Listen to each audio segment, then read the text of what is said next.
everyone! Before we start the video, subscribe to the channel and leave your like. I never imagined that my biggest challenge during pregnancy wouldn't be morning nausea or bed rest, but rather the disapproving looks and cutting comments from my mother-in-law Martha. Here in Boston, where the harsh winter forces everyone closer, together, each family visit has become a test of my emotional health. I distinctly remember the day Robert and I announced our pregnancy during a family dinner. It was October, and the golden leaves were dancing outside the Richards house. Martha, with her signature pearl necklace and impeccable posture, offered a restrained smile, while Sarah, my sister-in-law, practically jumped out of her chair to hug me. "I'm finally going to be an aunt," she exclaimed, genuinely happy. At that time, I still didn't know that my pregnancy would be high risk. The first complications arose in the 10th week, when heavy bleeding sent me to the hospital. Dr. Anderson, in his calm, professional voice, explained that I would need special care. "Absolute rest, Mrs. Richards. Your placenta is in a delicate position, and any straining could be harmful." That's when Martha's comments began subtle at first, but progressively sharper. Sarah worked until the last month of her pregnancy, she would say, pouring tea into her antique china cups. She even organized 3 charity events in the 8th month. I don't understand why some women are so sensitive. Robert, my husband, tried to intervene as best he could. "Mom, every pregnancy is different," he argued, holding my hand under the table. But Martha had a gift for turning her words into little needles that penetrated deep into my insecurities. "When I was pregnant, with Robert," she began, and I already knew there was another story about her perfect pregnancy coming. "I worked as a volunteer at the hospital, organized charity dinners, and even sewed my own trousseau. Women today seem so fragile." Sarah, despite her uncomplicated pregnancy, tried to defend me. "Martha Emily is following medical advice. It's different from my case." But her voice always sounded a little hesitant in the face of Martha's maternal authority. The obligatory weekly visits to the Richards house became a real test of my blood pressure. Each Sunday I psyched myself up for the comments about how I was wasting my pregnancy by resting, or how I was damaging my career by following medical restrictions. Robert began to notice how tense I was before each visit. My blood pressure, which was already a cause for concern, rose considerably on family meeting days. "Emily, maybe we should cut back on the visits," he suggested one night after seeing me silently crying in my room. "Your mother would never forgive me," I replied, wiping away the tears. "She already thinks I'm weak. If we stop going on Sundays, it will be further proof of my fragility." The internal conflict consumed me. On the one hand, I knew I needed to protect my health and that of the baby. On the other hand, I felt enormous pressure to prove myself as a future mother in Martha's eyes. As a university professor, I had always been independent and strong, but now I found myself vulnerable and constantly judged. Comparisons to Sarah became more frequent as my pregnancy progressed. While she had glorious photos running around the park with her 8-month-old baby bump, I spent my days between the bedroom and the couch, trying to keep my blood pressure stable and avoid premature contractions. "How you guys are so different," Martha commented over lunch, looking at a photo of a pregnant Sarah hanging on the wall. "She was always so resilient." The silence that followed weighed more than any words. At night, alone with Robert, doubts consumed me. What if she's right? What if I'm being overly cautious? Robert hugged me, whispering that I was doing the right thing, following medical instructions, protecting our baby. But Martha's words echoed in my mind. Dr. Anderson noticed my emotional state during a routine appointment. "Ms. Richards' stress is not good for you or the baby. I need you to understand that your condition is serious." He then explained in detail the risks of placenta previa, showing images and studies that confirmed the need for rest. Armed with this information, I tried to explain it to Martha during our next visit. I showed the tests, repeated the doctor's words. She listened, with that polite smile that bothered me so much, and replied, "Honey, doctors are so cautious nowadays. In my time." That's when Robert finally lost his temper. "That's enough, Mom," he interrupted, his firm voice surprising everyone in the room. "Emily is doing what is necessary to keep our son safe. Your comparisons and criticisms need to stop." Martha was silent, her face a mask of suppressed indignation. Sarah, who was present, looked at the floor, evidently uncomfortable. The silence in the room was deafening. That moment marked a shift in our family dynamics. Martha didn't completely stop her comments, but they became more veiled, whispered to Sarah when she thought I couldn't hear. Robert became more assertive in defending me, even if it meant creating tension with his mother. As I prepared for the upcoming baby shower, I knew it would be another battleground in this silent war. Martha insisted on organizing it despite my concerns about the added stress. "A future grandmother has her rights," she declared, and I didn't have the energy to argue. Looking out the window of our Boston apartment, watching the snow fall gently, I stroked my 6-month-old belly and whispered to my baby, "We'll get through this together, little one. Mommy promises." But deep in my heart, I knew that the baby shower would just be the beginning of a new phase in this family conflict that seemed to have no end. Baby shower preparations have become a minefield of tension and expectations. Martha insisted on holding the event at her Beacon Hill mansion, where every room exuded traditional Richard elegance. "It's more appropriate for it to be here," she declared with that tone that brooked no objection. "After all, he is the first grandchild in the family." I watched helplessly as she transformed what was supposed to be an intimate celebration into a social event worthy of the pages of the Boston social column. The guest lists grew daily, including names I barely knew: Martha's old garden club, classmates, prominent members of local society, and practically the entire Richards family tree.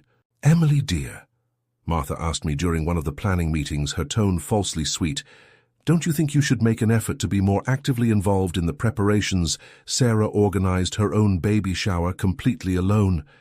I took a deep breath, feeling the baby move, as if it was also reacting to the tension.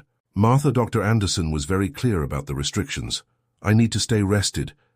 "Ah, yes, always, Dr. Anderson," she replied discreetly, rolling her eyes. "You know, in my day, doctors weren't so alarmist."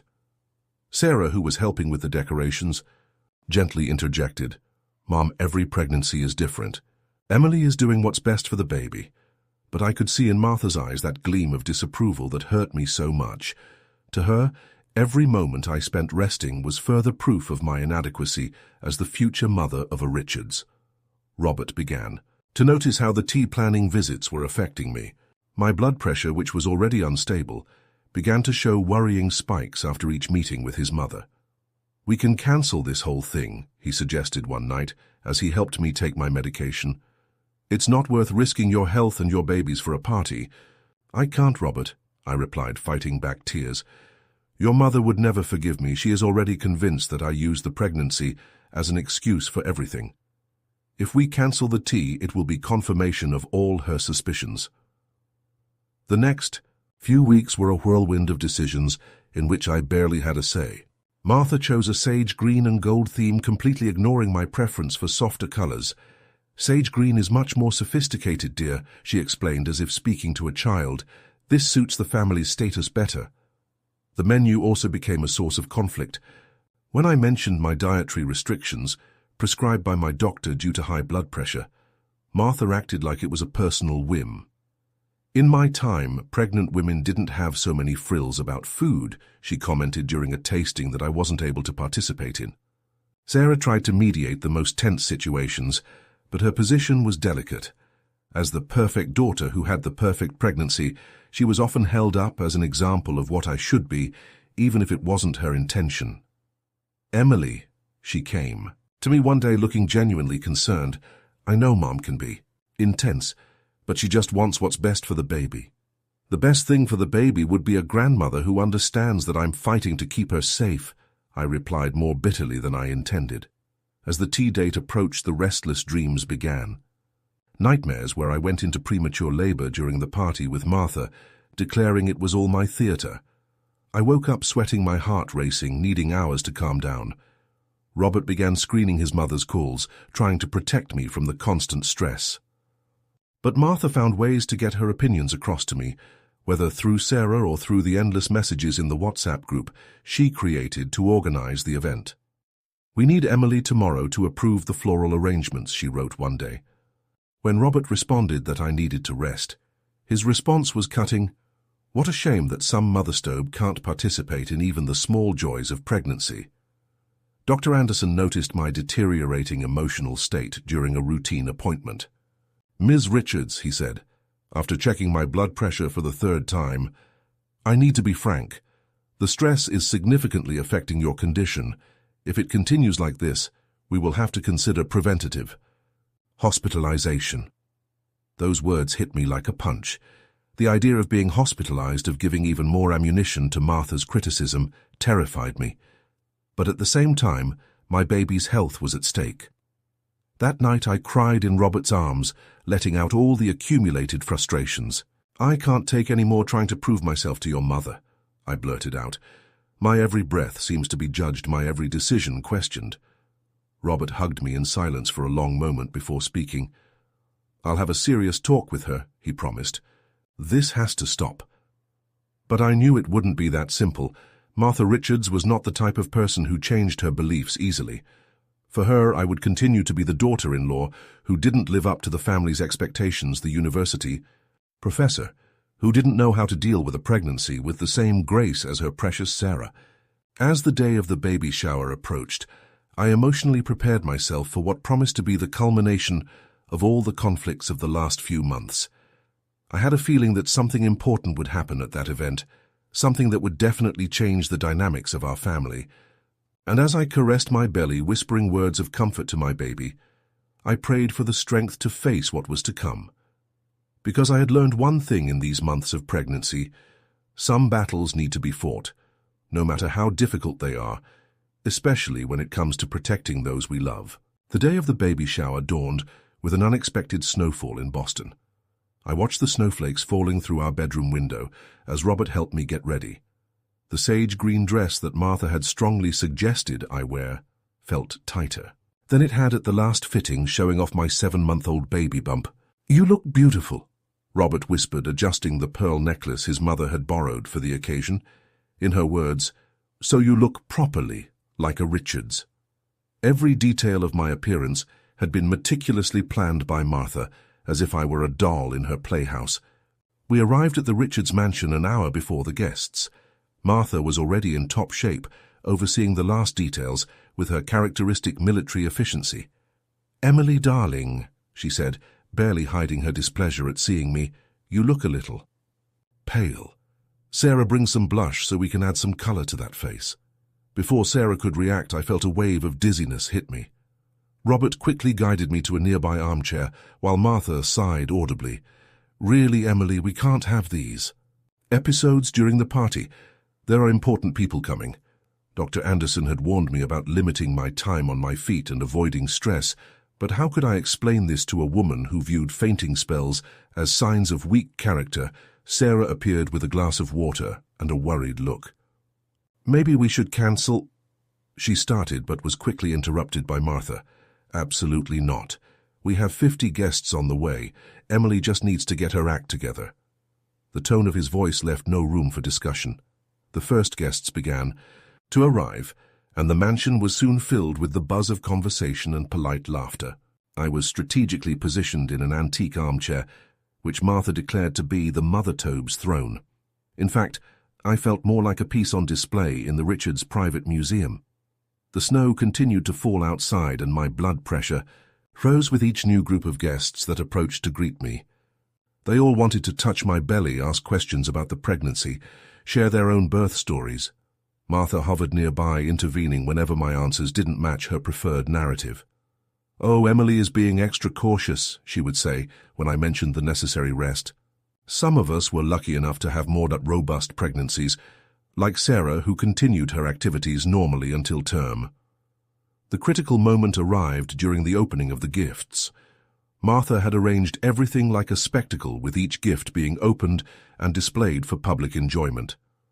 When I opened a package from one of her garden club friends, I found a set of maternity workout clothes. "So you can start exercising, dear," the lady explained, smiling. "Martha told us how you've been very sedentary." I felt the blood rush to my face as Martha smiled her approving smile. Robert, who was nearby, stepped forward, but before he could speak, another guest chimed in. Yes, movement is essential during pregnancy. When I was pregnant, I swam every day. Emily has a special condition. Sarah tried to intervene, but her voice was drowned out by the chorus of advice that began to pour in from all sides. The pressure in my ears increased, and the voices began to seem distant. I saw Robert moving toward me, his face worried, but it was as if he was watching everything through a fogged glass. "I think she's going to faint," someone shouted, and then I felt the world spin. When I woke up, I was on the couch in Richard Sr.'s office with Dr. Anderson, who was fortunately among the guests, checking my blood pressure. Robert held my hand, his face a mask of concern. "Pressure 160/100, the doctor announced, his voice deep. "Ms. Richards, this is an emergency. We need to get you to the hospital immediately." Martha, who was standing at the office door, protested, "But what about the guests? The cake hasn't even been served yet." It was then that something inside me exploded.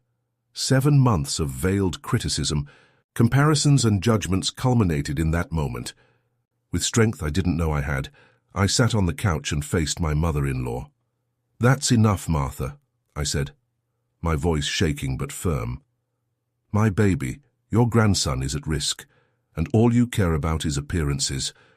What will your friends at the club think? This child is more important than any party, any Richard tradition, any opinion of Boston society." The silence that followed was deafening. Martha looked like she had been struck by lightning, her perfectly composed pose faltering for the first time since I met her. Sarah, standing behind her, had tears in her eyes. "Emily's right," Robert declared, his voice thick with emotion. "Mum, this has to end. Now." Dr. Anderson was already on the phone calling an ambulance, while I felt another wave of dizziness approaching. The last thing I saw before I lost consciousness again was Martha's face, for the first time showing something other than disapproval. It was fear. The snow continued to fall outside, covering Boston in its white blanket, as my personal little revolution finally took place inside the Richards mansion. The baby shower had ended in a way no one could have predicted, but perhaps it was exactly what our family needed to start healing. The snow continued to fall as the ambulance snaked through the streets of Boston. Robert held my hand tightly, his eyes revealing a fear I had never seen before. The fetal heart monitor was emitting its rhythmic beep, the only sound keeping me grounded to reality at that moment. "Pressure still unstable," the paramedic murmured, adjusting the IV in my arm. "Massachusetts General, 5 minutes." Through the fogged-up window of the ambulance, I watched the snowflakes dancing in the air. It was ironic how nature seemed so serene while my world was falling apart. The baby shower, which should have been a celebration, had become the catalyst for everything I had feared since the beginning of the pregnancy. At the hospital, I was quickly taken to the high-risk obstetric ward. Dr. Anderson had already arrived. Before us, the perks of having a doctor as a baby shower guest. As the team prepared me for intensive monitoring, I could see Martha and Sarah arriving in the hallway, still in their elegant party attire. "We need to monitor mother and baby for at least 48 hours, Dr. Anderson explained. "Preeclampsia is a serious condition, and severe stress may have precipitated the condition." Martha, standing in the bedroom doorway, looked smaller without her usual authoritative posture. His face, normally a mask of perfect control, showed signs of something he had never seen before: guilt. The next few hours were a blur of tests, medications, and constant monitoring. Robert refused to leave my side even when the nurses insisted he needed to rest. Sarah took turns with him, bringing clean clothes and basic necessities. It was during one of these night watches that Martha finally returned alone. The snow had stopped, and the silence of the hospital night amplified every unspoken word between us. "Emily," she began, her voice breaking slightly. For the first time since I met her, Martha Richards looked like she didn't know what to say. "Why Martha?" I asked, my voice low but firm. Why was it so important to make me feel inadequate, so important to prove that I wasn't good enough to be a Richards? She sat in the chair next to the bed, her hands always so steady, shaking slightly. "When Richard Sr. met me, I was a teacher at a public school in Dorchester." She began surprising me with this revelation. "The Richards family didn't accept me easily. I spent years trying to prove myself, changing who I was to fit their standards." This confession hit me like lightning. Martha, the perfect matriarch, was once an outsider like me. I became what they expected, she continued, looking out the window. And when Sarah was born, I promised she would never go through what I went through. She would be a perfect Richards from the start. And me? I asked, feeling the tears start to fall. Did I represent everything you tried to leave behind? Martha turned to me, and for the first time, I saw true vulnerability in her eyes. You reminded me so much of who I was. Independent, career-focused, not willing to bend to social conventions.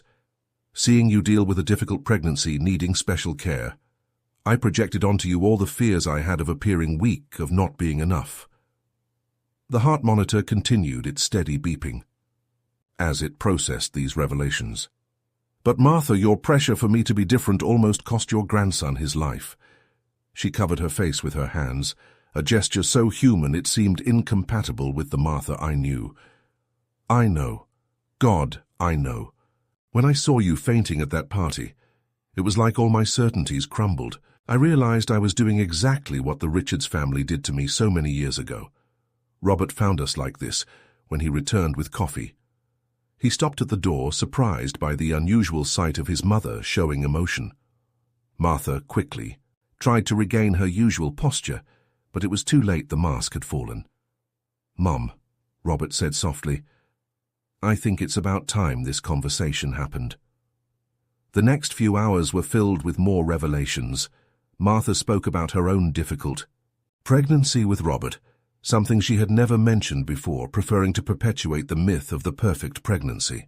She talked about how pressure from the Richards family made her hide her difficulties, creating a facade of perfection that ended up becoming her prison. But you didn't have to do the same to me, I argued, feeling the baby move as if in agreement. We could have been allies instead of adversaries. Pride, she admitted, and fear. Fear that if I accepted his difficulties, I would have to face my own painful memories.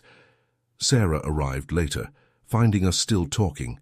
She was surprised to see our interactions smoother, so different from the usual tension. Sarah, Martha addressed. Her daughter, I'm sorry for holding you to an impossible standard, for using your pregnancy as a weapon against Emily. It wasn't fair to either of you. Dr. Anderson, making his nightly rounds, noted with satisfaction that my blood pressure had stabilized somewhat. Rest and reducing stress are helping, he commented, but we still need to keep you under observation for a few more days. As the night progressed, I felt a weight being lifted from my shoulders. It wasn't a fairy tale happy ending. There was still a lot to be worked on, a lot of difficult conversations ahead.